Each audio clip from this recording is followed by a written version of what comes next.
बिस्मिल्लाहिर्रहमानिर्रहीम। अस्सलाम वालेकुम। आप देख रहे हैं जी बर्ड केयर चैनल और मेरा नाम है वसीम अहमद। आप प्यारे भाई, गर्मियाँ काफ़ी ज़्यादा हैं और डे बाई डे टेम्परेचर में इजाफा होता चला जा रहा है। बर्ड्स को क्या क्या चीज़ें देनी चाहिए जिससे वो ज़्यादा गर्मियों में फ़ील ना हो, तो उसमें कुछ लोग अपने बर्ड को ग्लूकोज ऑफ़र करते हैं, कुछ ORS भी देते हैं, और एक बर्ड मेडिसिन है इलेक्ट्रोलाइट। ये सारी चीज़ें बड़ी इफ़ेक्टिव हैं।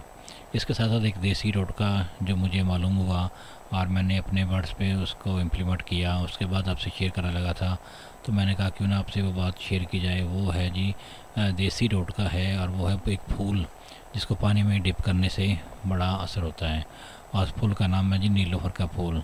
आप पंसारी की दुकान से 25-30 रुपये के नीलोफर के फूल ले आएँ। आपने रात को एक फूल को पानी में भिगो देना है और उसको सुबह छानने के बाद 2.25 लीटर में मिक्स करके अपने बर्ड्स को ऑफ़र करना है। एक बात प्यारे भाइयों, आपको मैं बार बार बताना चाह रहा हूँ कि ये पानी की तासीर बहुत ज़्यादा ठंडी होती है। आपको पता है ना कि ज़्यादा ठंड भी बर्ड के लिए नुकसानदेह है, और आपने इस नीलोफर के फूल को एक हफ़्ते में सिर्फ़ एक बार यूज़ करवाना है, और ऐसा फ़ील होगा जैसे कि बर्ड के अंदर AC लग गया है।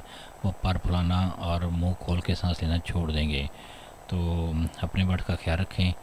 अगर आपको मेरी वीडियो अच्छी लगे तो मेरे चैनल को ज़रूर सब्सक्राइब करें, और उम्मीद करता हूँ तमाम भाई खैरियत से होंगे, अपने बर्ड्स का खूब अच्छी तरह ख्याल रख रहे होंगे। और अगर आपको मेरी वीडियो अच्छी लगे तो मेरे चैनल को ज़रूर सब्सक्राइब करें, और साथ ही बेल आइकन को प्रेस कर दें ताकि जो भी मैं नई वीडियो बनाऊँ उसका नोटिफिकेशन सबसे पहले आपके पास आए। बहुत शुक्रिया। अल्लाह हाफिज़।